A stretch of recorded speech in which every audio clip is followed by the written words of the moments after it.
Hey, what's up, guys? It is Cecily, March 5th, 2025, and it's been a minute. But let's just jump right into the stories, okay? First and foremost, is Sherry Shepherd giving us Auntie T? I say that because Miss Sherry Shepherd had a lot to say about the girls on the red carpet, and I was like, "Really, Sherry? That's what we doing? That's the energy you got for us?" Um, she stated, or I will say, she voiced her concern about the girls on the carpet, and things haven't changed, but maybe Sherry has. I'm not really sure about that. But let's get into what Miss Auntie had to say. Fox wore a completely sheer dress Let me run it back for y'all. written theme. It was just a lot of nudity, okay? When I tell you the ladies bared it all on the red carpet, it was just almost too much to show on daytime TV. It was really bad. Like Julia Fox wore a completely sheer dress that barely covered her cookie jar. Okay, and I'm telling now, we blurred it out. This was fully, you could see everything. Zoe Kravitz graced us with her butt crack. You could see everything. Megan Thee Stallion wore a dark green gown with only matching green pasties to cover up her breasts. And so this is where I have to put my Auntie Sherry wig on. And I say this with all of the love that I have. Ladies, this is not it. And I say this because there are young women, young girls who are looking up to all of you. All of you. And like, you're gonna have these young girls, these young ladies emulating you. And you remember when your grandmother would tell you, let them use their imaginations. Be a little mysterious. But you know, when they look at these girls, they don't have any secrets. Nobody gets to use imagination or their mind. Pause, because I have a thumbnail that I used, and I don't think Miss Sherry was using her imagination in this. Let me cue it up for you guys because let me see. If you look closely, you can see this is Sherry Shepherd. I did not alter this photo, and she's leaving nothing to the imagination in her bosom area. To be honest with you, like Sherry's, I think, staple is that big bright eyes, a huge smile, and her buxom chest. Like, we know her to be the girl that's always showing cleavage. And I think it's funny that right there, that's the picture, okay? And I did not doctor it up. Like, the Sherry that I know from like the 2000s and the late 90s was always wearing a V-neck with the things pushed to the ceiling. And she's having this conversation while sitting like Oprah right here, legs crossed and buttoned up to the neck. So my question is, when did you turn into this person? Because this is the girl that I know.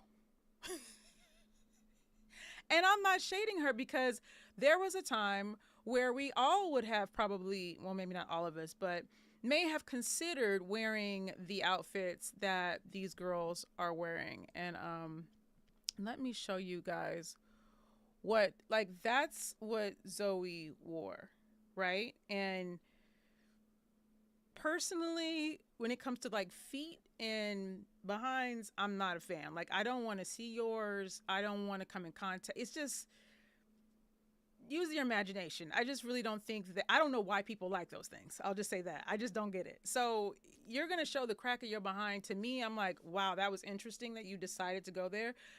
But in a way, it's still presented elegantly. I remember when Prince had the butt out jeans. I, again, was like, why is this happening? But there are some people who think this is beautiful. And obviously, there are some people who don't agree. As you can see here, terrible dress, but she can just sit on the toilet easier. Why did I read that? Okay, no. No, I would not recommend doing anything like that in this. It's not that kind of dress.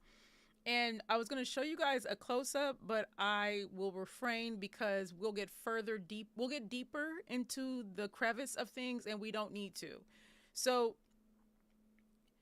I have to call foul on Sherry with this because Sherry, like I said, was one of those girls that would have had the tatas up to her neck, and that was her signature. And now that she is, on this talk show and she is in her bag, like she's given different energy. Women are, listen, you're allowed to be everything. You're allowed to be Zoe Kravitz in this dress, and you're allowed to decide at some point, I'm not that girl anymore. I don't want to do that.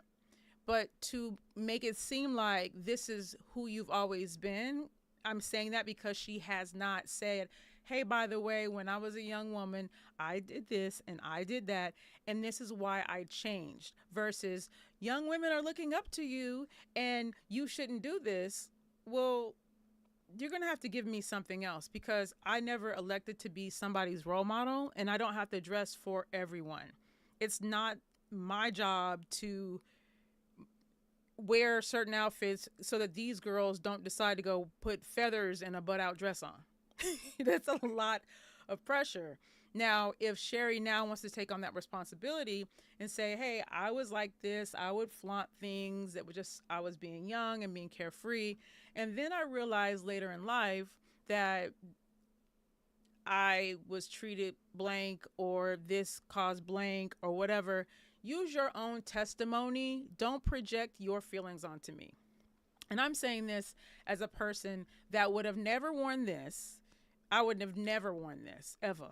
And even these looks here, we see Zoe doing this in the past. She's been that girl showing her behind in that chain dress. And then you see Gabrielle, which I've never seen. And this is not a young Gabrielle either, doing something similar. And I can't tell who that is. It's really tiny. I think this is that's Kanye's second serious relationship. I think it's Julia Fox. I'm not entirely sure. Which was also seen in the clip that Sherry shared. And I think it's interesting that she's getting back out there and trying to like siphon some of the press that Bianca and Kanye are putting out there. Gosh, that girl's a train wreck. Anyway, moving on. I thought that was pretty funny. Now, this interview kind of caught me by surprise. Surprise, y'all. Let me transition to it. Mike Epps is on tour. I think it's called the We Them Ones. If you live in an urban city, you've definitely heard the advertisements for this tour. It's him and a bunch of young or emerging comedians, which is awesome. But I didn't expect to hear this.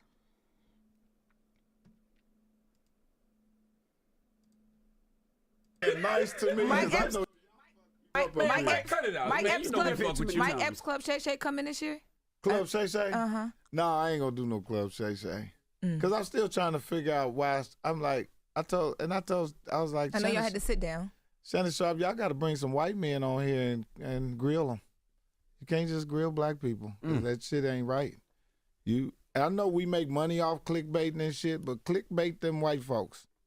Get some of your NFL players that you know was fucked up, get them on this show. Because That's real. Cat Williams, that shit he did, it was good, but it was bad. It was good because we enjoyed it, but damn.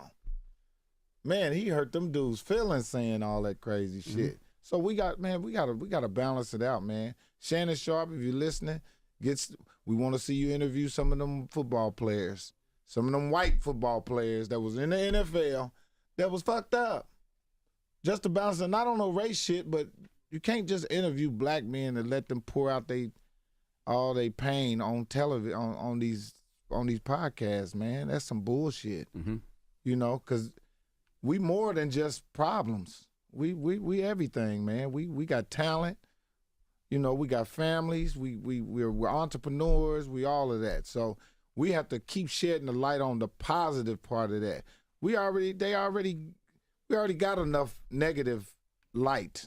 So We want a podcast. We want to start bringing people on the letter, even though, you know, people don't want to hear that shit. But, man, let's talk about some positive shit on these, you know. Like Naptown Productions. Naptown You Productions. got Good American Family. That come out on Hulu this Sunday. I was shocked, like I said, to hear what Mike Epps had to say about, you know, Shannon Sharp exploiting Black people's pain. And I'm pretty sure if I were to do a deep dive, then we would find tons of people who would probably agree with Mike Epps.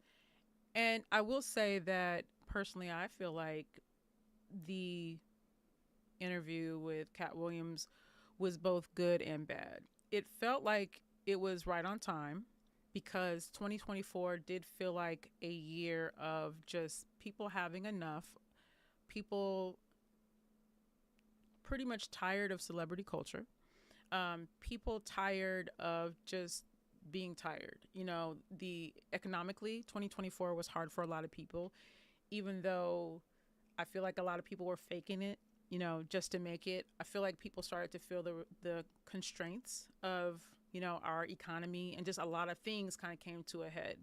A lot of people admitted that they were not over the pandemic, if you know what I mean. You know, it just was an interesting, I think,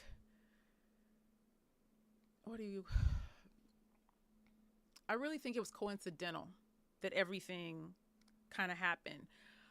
But it did inspire people to be honest. But a lot of that honesty was negative, right? When I think about the Cat Williams interview, there's a lot of negativity. And of course, he lit a lot of people up and people were excited to see that. You know, to be quite honest, no matter how I approach this YouTube thing, the things that get the most interest are the negative stuff, the gossip. Anytime I even try to do something like unbiased and down the middle, it's not going to chart as well as conspiracy and something that completely takes us out of our center. The more egregious, the more over the top, the more just almost unbelievable at times is what really the algorithm loves, because the people love, right? And this isn't a woe is me segment, but I'm saying that what Mike Epps is saying is true. A person who, by the way, is a one-man show. Think about it. Comedians pretty much get up there and they decide what journey they're going to take you on. So from a person who's been a storyteller for decades, when he's sitting here and saying, hey, I like what he's doing, however, he's profiting off of the negativity and, you know, a lot of painful experiences, a lot of beef and stuff. Those are like some of his highest ranking videos, obviously, if you were to go back and look, is based off of drama. And people coming out and talking about their pain, exposing themselves. Amanda Seales went on there and pretty much like offered up all the reasons why people don't like her, jobs that she lost. I mean, it was hard to watch. And I know that it feels good to get it out, especially when you see so many people speak on your life and think they know you better than yourself.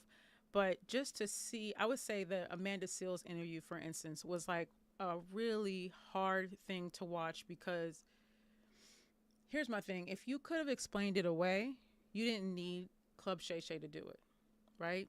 So you are a person that people misunderstand often or enjoy misunderstanding on purpose. So for people like her who are polarizing, or even like Monique that went on the show, there are a lot of people that just were floundering beforehand, and that their appearance on the show made things worse. So I agree that Club Shay Shay can be a negative place, and I think largely it being a Black platform, and I call it a Black platform because I've only seen Black people or white people that connect to a Black audience, and Shannon Sharp is able to do whatever he wants to do, just like I could do whatever I want to do on my channel. So I'm not trying to tell him anything. However, if you are going to report stories in our community, a balance is nice because unconsciously you are associating a lot of our stories with pain. And while that might be true, you cannot create pain, I think, consistently in you cannot create hope in a situation where it's consistently pain. That's just my thing. Like, give us something to shoot for. Give us a break. Like, this week is they shit. Okay, they going through it. Woo, all right. Here's not a story about racism today. Thanks a lot. Now I can immerse myself. Like sometimes when we hear other people's stories, it gets a little overbearing. Just like that rant. At any rate, let's move on. What else do I got for y'all? Oh, Cynthia Bailey. So this right here. See, like, this is not pain. This isn't pain. This is something good. It is something good. Let me show y'all this first. Well, love is in the air for Housewives of Atlanta star Cynthia Bailey. She told us at FanFest, I am, a little up there, a woman of a certain age, but I will say that I just said to God, send me my person. I didn't give him a list or anything, and Amsterdam showed up. And it's been almost 8 months now, and I'm really happy. During a panel later in the night, she gushed over her new boyfriend and revealed that he is on the younger side, saying, I'm dating an amazing young guy from Amsterdam. I wasn't looking for a young guy, he found me. Well, love is in the air for Housewives of Atlanta.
And y'all didn't hear that at all.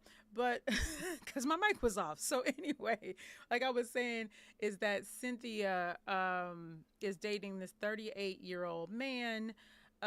He's not that much younger because she's 58. I think it works. And I was saying when I was muted that the youngest I would go is like 40. Because I feel like you need someone who is seasoned and mature if you have children. So my nest isn't empty yet. I've got one more to go. So once he leaves, then maybe I would consider 36. I don't know. But yeah, you got to be 40. 40 is a beautiful age for men. But let's listen to these two, her and her man, Le Prince.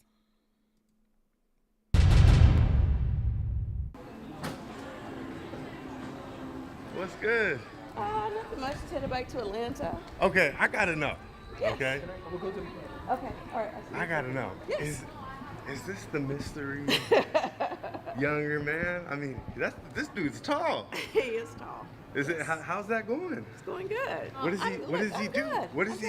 What is he? He's a musician. Oh, like He's a musician. he He's a plays the singer. instrument. He's a singer. Yes. Is he coming out with some music that we? He has music. He has music out. What's his name? He's from Amsterdam. From Amsterdam. Yeah. Oh, see, because I saw something about Amsterdam, but I didn't. I was like trying to figure it out. I mean, can we meet him? Can we meet him? I wasn't planning on it, but Can we meet him? I mean, it's good. We've been dating for almost a year now, so. wow. Yeah. How do you keep it under the radar? It wasn't so long? easy. It wasn't easy. I live in this airport, so it wasn't easy. You travel quite a bit. I do. And I'm bi-coastal between here and Atlanta, so I'm always in LA. So. All right. Look, what is his name? We're I at the have not revealed his name. You can I? Hey, boss. What's up, big? What's up, Too Tall? How you doing, man? How are you? Okay, listen. Obviously you have her smitten, so I wondered, like, she says you're an artist. What's Yes, I'm an artist. what's the? You got music out right now? Can we check it out? I'm having a music coming up. Let me say 12th of March 12th. I have a new single coming up. What's your name? It's, Le Prince.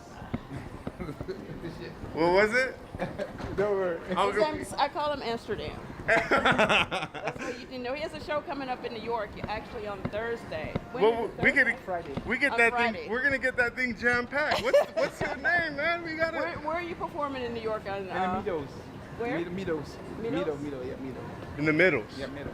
That's in the what's up. Meadows in New York on Thursday. Wow. Are you trying to feature Cynthia on a track? What's up? Maybe soon you'll hear. Listen, I'm gonna back up. I'm not gonna get in His your music big. is like Is hard it- style, so What style is it? Hard style, it's electronic kinda music. like It's hard electronic dance music. It's Oh, like you're a whole, you're a producer, DJ. DJ, singer, And songwriter. sing? Yes. Oh man. Well, you got yourself a cat. I mean, I think you got a lot of men jealous. You know. Good job, sir. Good job, sir. good to see you. Cynthia. He fixed it because I was like, wait, what? Like, you got yourself a cat? She's like, who are you talking to?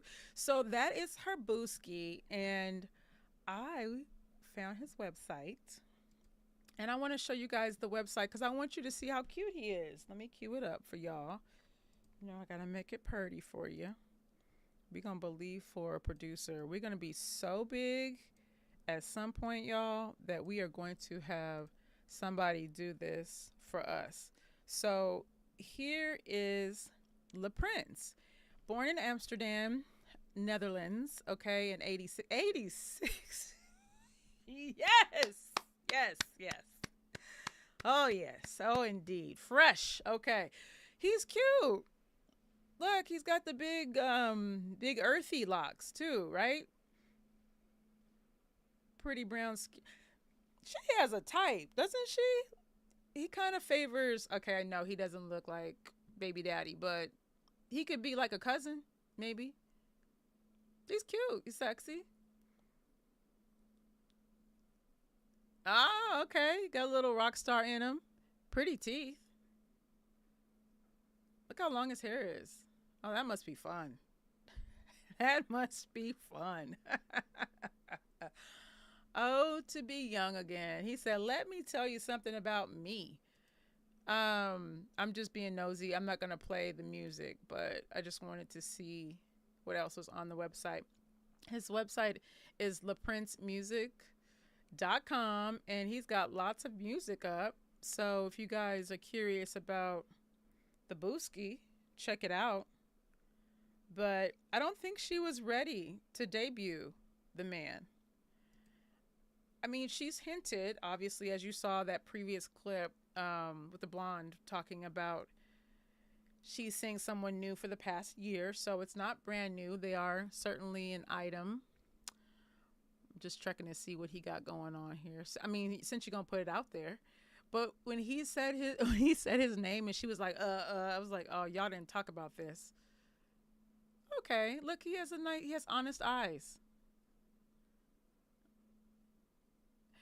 All I have to say is if you get any notoriety from being Cynthia's person, please do not embarrass her. Just don't embarrass our sis. Just don't do it. Don't do it. I'm so tired. Tired of people, getting opportunities and taking the bag and running with it. You know what I mean. Living in this town, I've seen it happen time and time again, and it's happened to me too, child. So listen, enjoy it while it lasts. So I thought this was kind of humorous, and I'm going to tell you why, okay? So Jennifer Hudson got hit in the face with a basketball, and I thought she got hit in the head. So I'm actually going to compose myself because I thought she was hit in the head, and I was like going to make all these jokes because I too am a person when I swear I feel like between the ages of 10 and 20, if I was in a room where there was a ball, somehow, some way, I was getting hit in the head. And it was always like, kind of like this, you know, like, we're like, what was that? And you're like, did the ball just hit me? You know, like, never knocked me out. Never was like it was like, well, like, are you okay? And like, I think so, kind of moment. And so I was like, this will be kind of funny to talk about, and I'll tell you why. It's not this part of it, but I didn't realize that she got hit in the face, so I don't want to make fun of that. I want you guys to know that we're not laughing at her pain getting hit in the face. This is what we're gonna laugh at. We're gonna laugh at this audio, okay? So listen to it. I'll be right back. New York the lead. And they call him Deuce, and boy, I tell you, he has been such a positive. Protect Jennifer Hudson. Protect Jennifer Hudson. Oh, no, not the glass. Those look real expensive, too, partner. And Common is making sure everybody's okay. Let me see what Common did. Did he protect her? He tried. He actually banged the glass. No, he did. Yeah. No, he banged the glass. New York the lead. So this is what I thought was funny. So immediately when Homeboy said protect Jennifer Hudson, I was thinking about how our phrases are always like become the popular thing. Protect black women, protect black women. If there's a person that, you know, that's out there that's like a whistleblower or something, like protect, you know, Jane Doe, etc., right? So I was like, isn't it funny how the first thing he said was protect Jennifer Hudson? And when I heard that, I was like, he was like, protect this black woman, and not to anyone else in the audience, but Common, right? And when they loop over, and I'm gonna do it again. When they said, did he protect her? Did he protect her? My initial thoughts were true. Like, did you protect that black woman? And the sportscaster is a white man. So I was like, our phrases are so like infectious to the point where you got this white man talk about protect Jennifer Hudson, which is what we want. We are all on the same page. Ever since Jennifer Hudson and Common started dating, we have been like, protect Jennifer, because we know what Common beyond. Like, Common is not that guy. He's not the settled down guy. Common loves a girl who got a new bag and is doing things. He is not the committing type, right? And so we have been all thinking collectively, protect Jennifer Hudson, and Homeboy was like, protect her, protect her. Did he protect her? So I'm gonna let you guys listen to that again. Call him Deuce, and boy, I tell you, he has been such a positive. Protect Jennifer Hudson. Protect Jennifer Hudson. Oh, no, not the glass. Those look real expensive, too, partner. And Common is making sure everybody's okay. Let me see what Common did. Did he protect her? He tried. He actually banged the glass. No, he did. Yeah. No, he banged the glass. New York the lead. I promise you, I'm probably the only one that's probably, I mean, outside of people on the, you know, on Black Twitter, because I feel like Black Twitter gets what I'm saying. Like, did he protect her? Nah, he actually made the situation worse. So with that being said, like, the look on her face, you could totally tell that she felt away, and I would have too. One, you're like, what happened? Two, it hurts. Number three, you're like, this is on camera and now I have to blink it out, and all this is happening at once. I've definitely been in that situation before. It's not fun, and I'm not making fun of what happened.